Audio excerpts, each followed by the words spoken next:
First of all, I just wanted to quickly introduce Remeny and I and to position us as to who we are.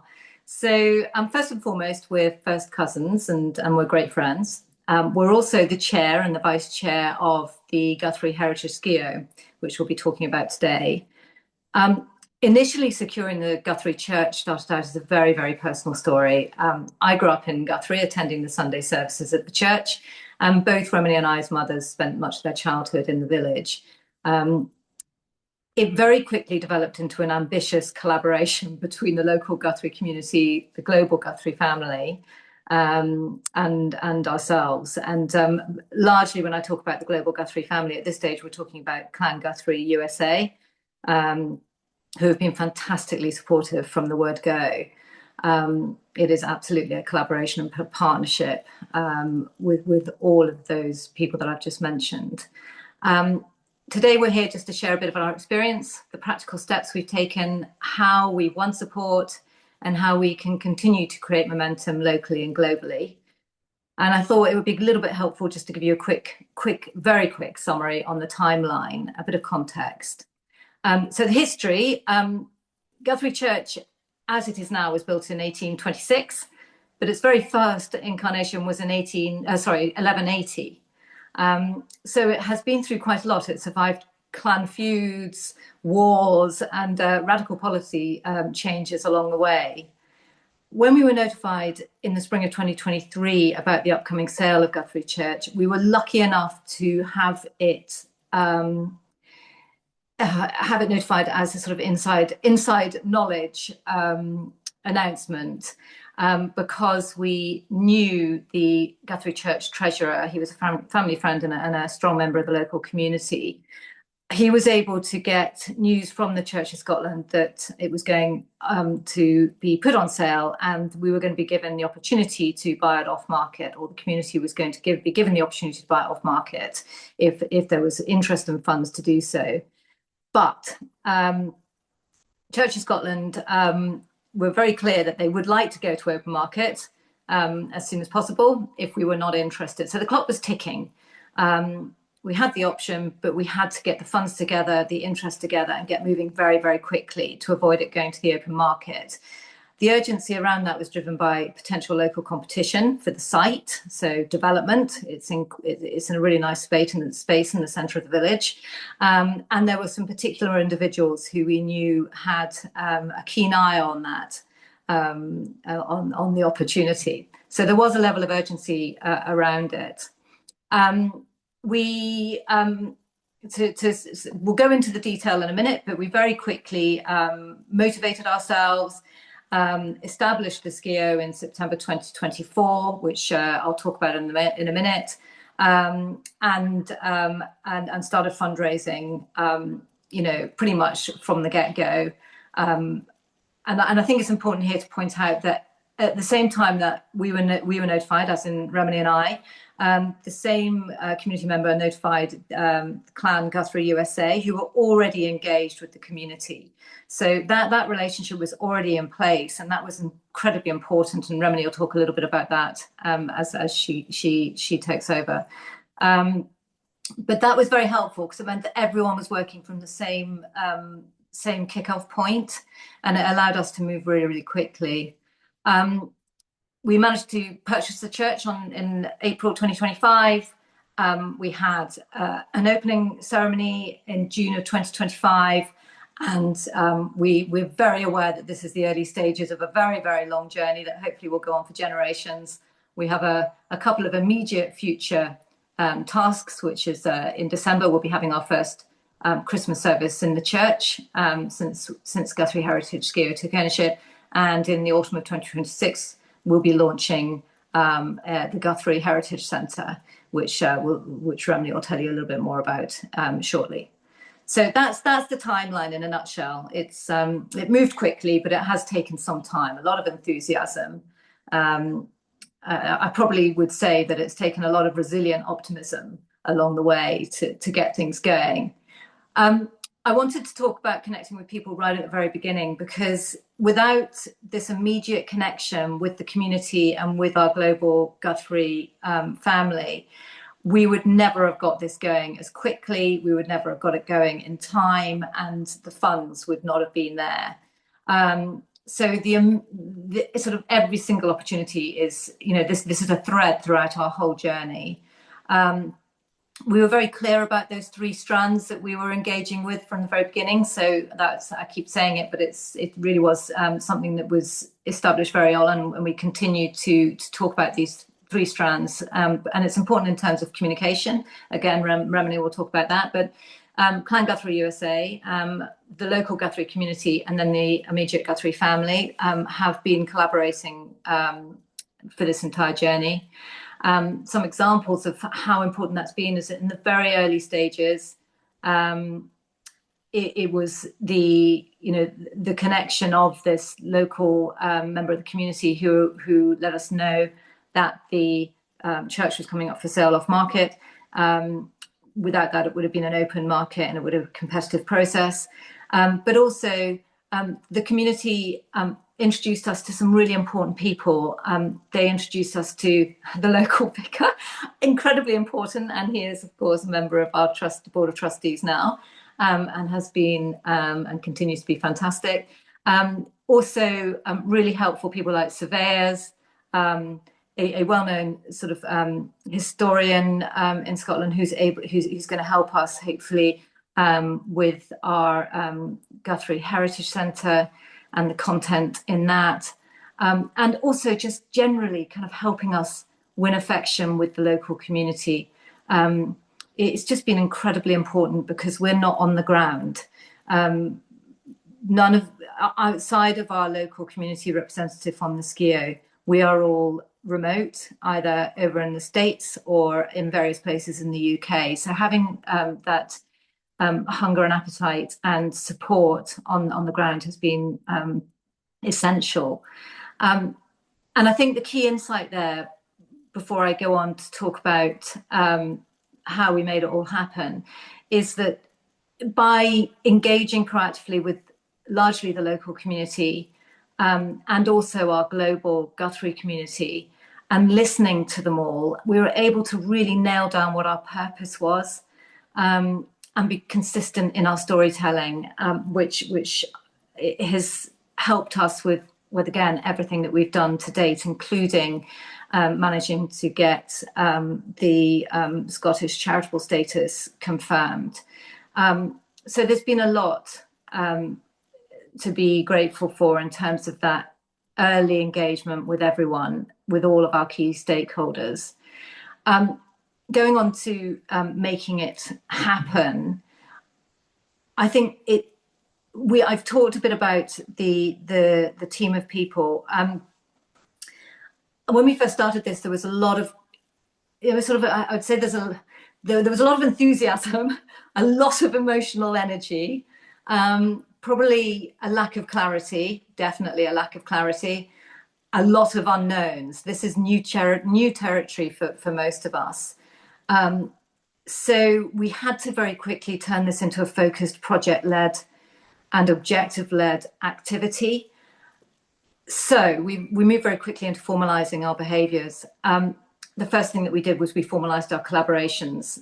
So the collaborations that I've been talking about with the community and the family and the wider global Guthrie clan, we pulled that dedicated sort of passionate team of people into a much more formal group of people who would soon, and once we formalised the legal vehicle that we were using to purchase the church, would become trustees of the Guthrie Heritage SCIO. So by doing so, we made sure that we all had a mix of skills. So, for example, Remeny on the call is a professional marketeer. She's been doing this for decades, so that's been fantastic. We've got the president of the Guthrie Clan USA, who's been fundraising in his community for decades. We obviously have the local reverend, which is fantastic, who's close to the community, understands the Church of Scotland. So, and hopefully I bring a little bit of value as well, so my background's in partnership and professional services partnerships. So we had some skill sets, so we needed to remove the sort of the passion and put it into action. Not remove it totally, but we had to move on and make it all happen. So having done that, identified who the representatives of this activity would be. We looked at the various local the legal structures that were available to us that would enable us to buy the church. We thought about the different options of how we could do it. So whether it should be someone, an individual purchasing it and then perhaps gifting it back to a charity. As I said, this was all new territory. So we took a lot of advice, and actually the community guide that Sarah mentioned in the introduction was very, very helpful at that very early stage. It gave us some context into what we were looking at. Very quickly, we identified that the best thing to do would be to start a Scottish charitable incorporated organisation, a SCIO. But the legal requirement of that is that you have to have real clarity on what your purpose and mission is. And that forced us to have that conversation around what we were doing. And Beth has talked all about that. And I would absolutely concur that that's been critical. And Remeny will talk about that shortly. We applied to the authorities for charitable tax recognition, which again was a journey. We opened a bank account, which was an awful journey, but we did it. We secured funds to buy the church, very important, through personal donations and proactive fundraising campaigns. And our US family were absolutely incredible over that, and some fantastic ideas came through, and Remeny will mention about some of those when she's talking. We really turbocharged all of our collaborations to get referrals on solicitors, banks, insurers, accountants, electricians, everything, because we knew that this was the sort of very early stages of everything that we were going to have to be doing. So yeah, I mean, that's largely how we made it happen. We then obviously managed to get all the funds together, which was fantastic, just in time. We hit the deadline, secured the future of the church for the local community and the wider global Guthrie family. And we're now moving into the next phase, which is around keeping it going and making it a place of interest and a place of worship for people for generations to come. And I think the key insight through all of that has been speaking to people early on, and understanding the various sort of legal vehicles that were available to us in order to do this. Because by identifying the SCIO as that vehicle, it really did force the conversation in the right directions around what our purpose was, what our story was, how we were going to win interest, engagement, and support for now and far into the future. And this sort of moves us on quite nicely to Remeny and her talking a little bit about that. Really interesting stuff.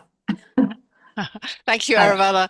As Arabella said, of course, it's about, storytelling is absolutely critical to how we've helped get this whole project moving forward, and it's been hugely exciting, very, very a lot of hard work. But the story and the clarity of that has been key to everything that we're doing. So what I'm going to be sharing and talking about is how we clarified that purpose and built and are building our message in order to help us inspire that support both locally and around the world. I mean, as Arabella said, we realized really early on that if we can't articulate why Guthrie Church and the purchase of the church and the creation of the charity mattered, then not just historically but also emotionally, then how could we get other people to come along on the journey with us? And we knew that our heritage, it's more than just dates and documents and the kind of it's more than just that. It's about belonging. It's about being proud of one's heritage. It's part of our identity. And it's not just the building, it's about passing our history onto our children and future generations, as Arabella said.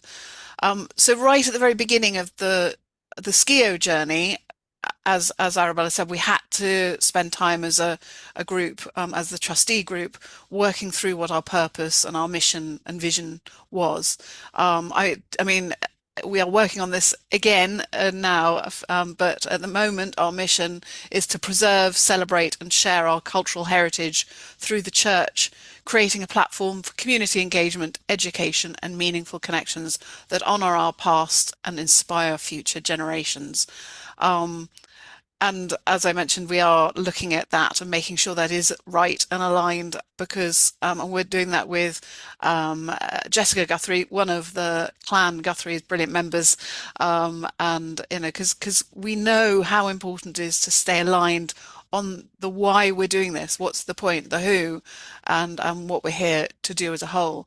And that clarity is basically underpins everything we're doing.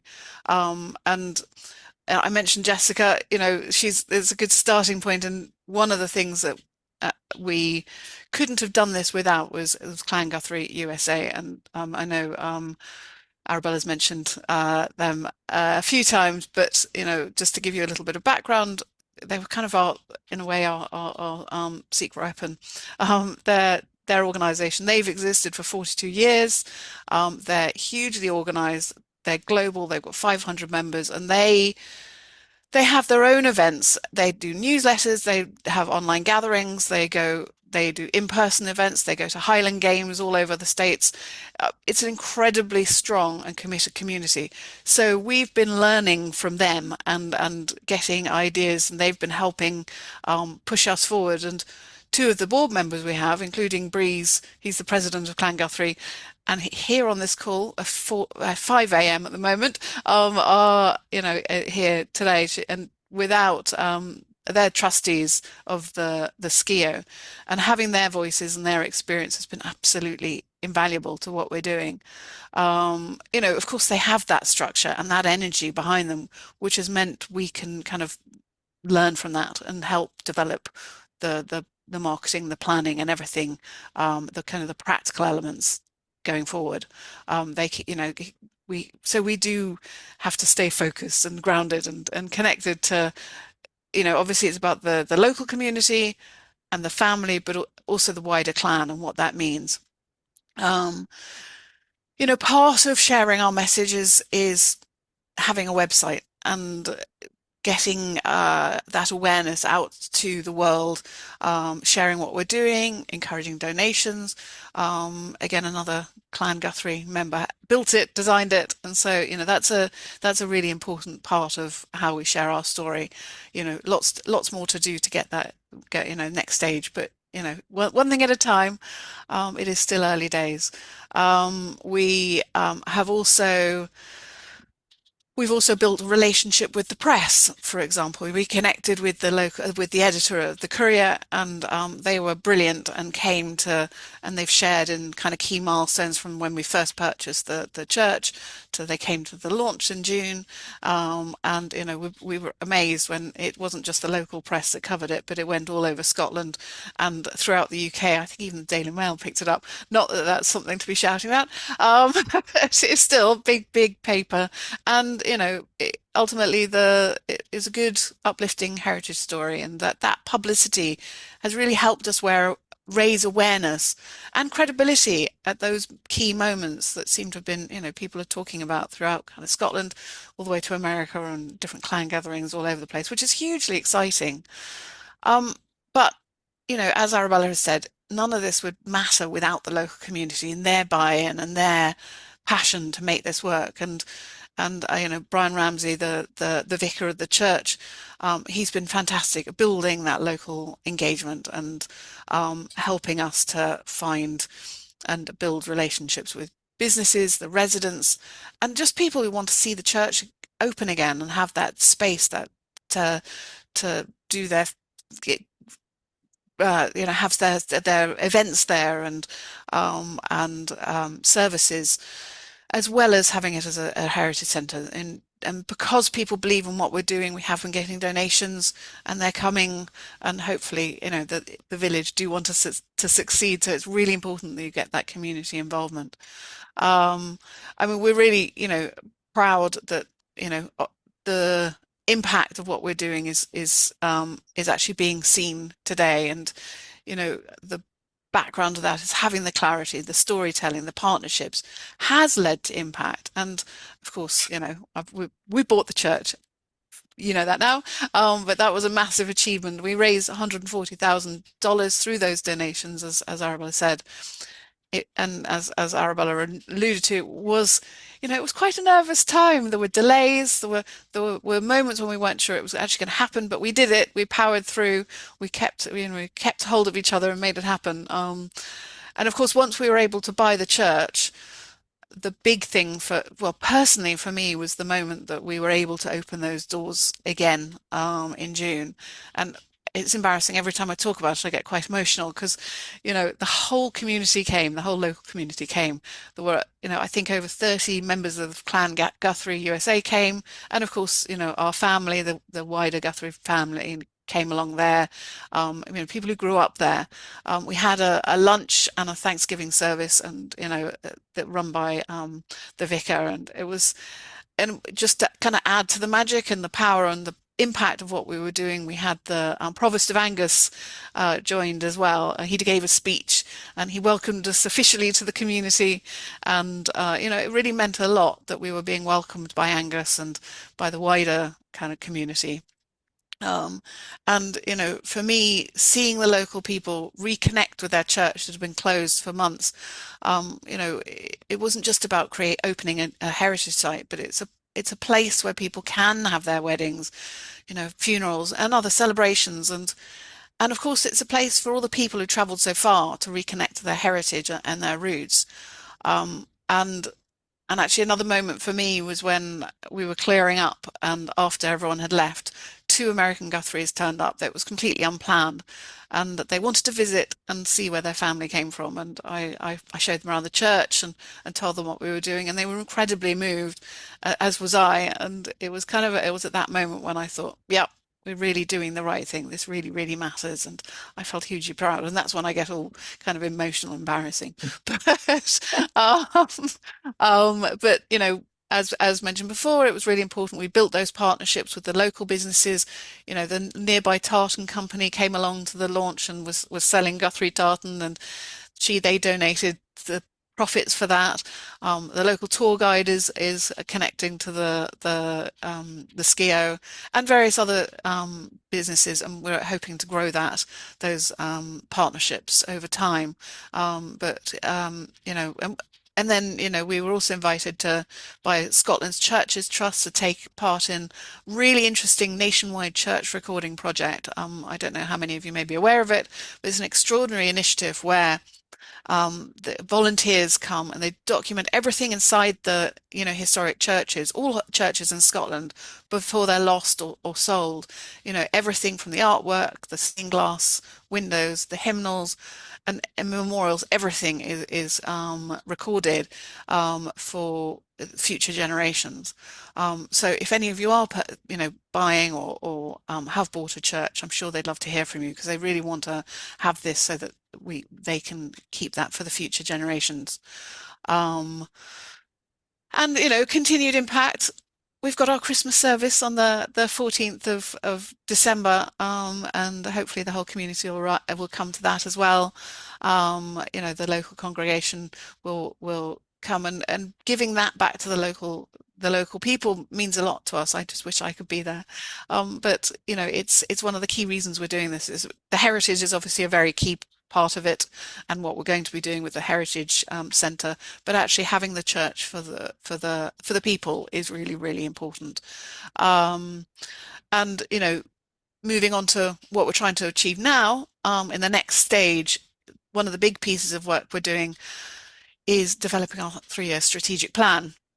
It's in essence, it's a proper business plan, and I've touched on this, but we're starting with reviewing and refining our mission and vision again, and making sure that we are clear on that, because we're taking our time to really get it right, because things have evolved since we began, and we've got the emotional side. We've seen what it means to people, so we're making sure that's all being represented, and And so, that having that clarity, I think is, that story is probably the thread. The people and the story are the two most important things to make this a success.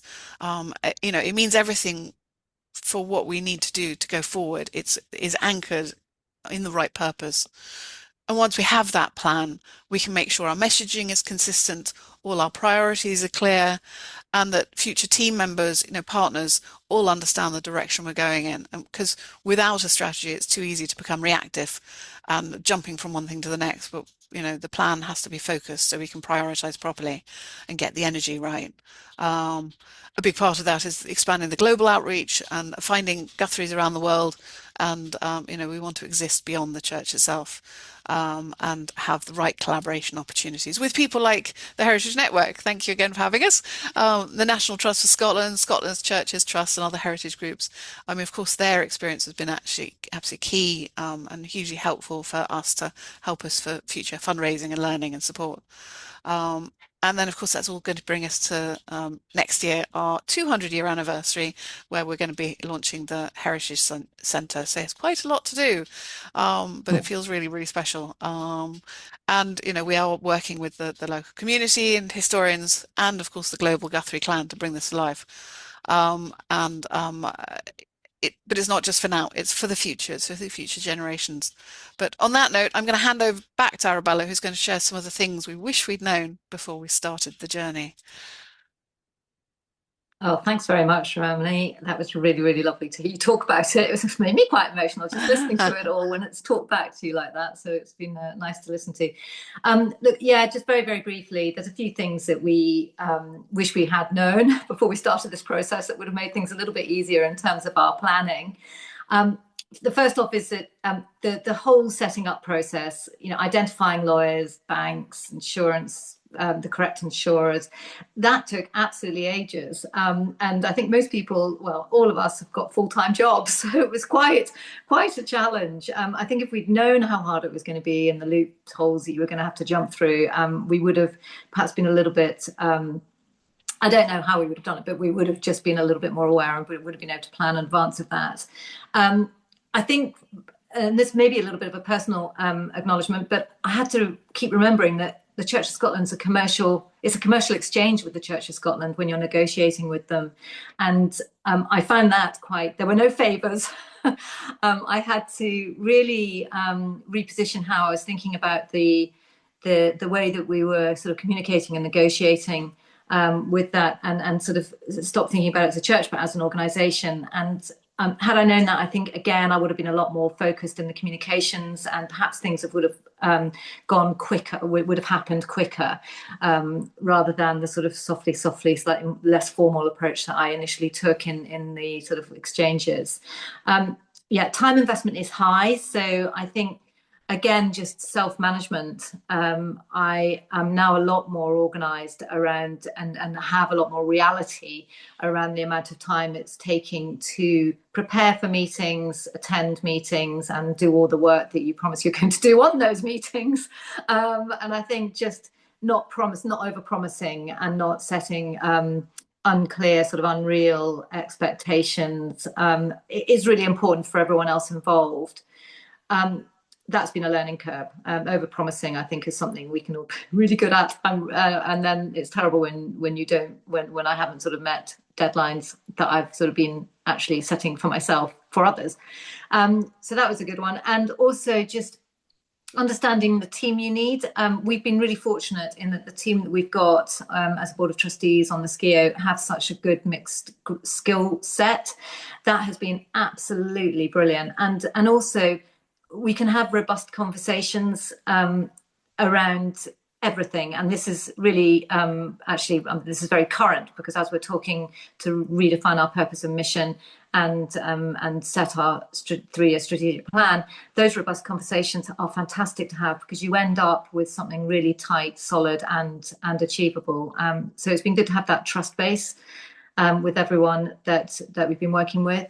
But I would say that whole thing, that the sort of passion and the sense of humour that sees through a project like this, alongside perhaps your other commitments, family, friends, job, whatever, domestic chores. Yeah, it's just really important to keep smiling and remembering how important it is and why we're doing it. And I think Remeny covered that off beautifully when she was talking about the launch and the service that we gave alongside that launch. So yeah, they were our key wish we'd knowns. And really very happy to take any questions or for anyone to contact after this talk separately.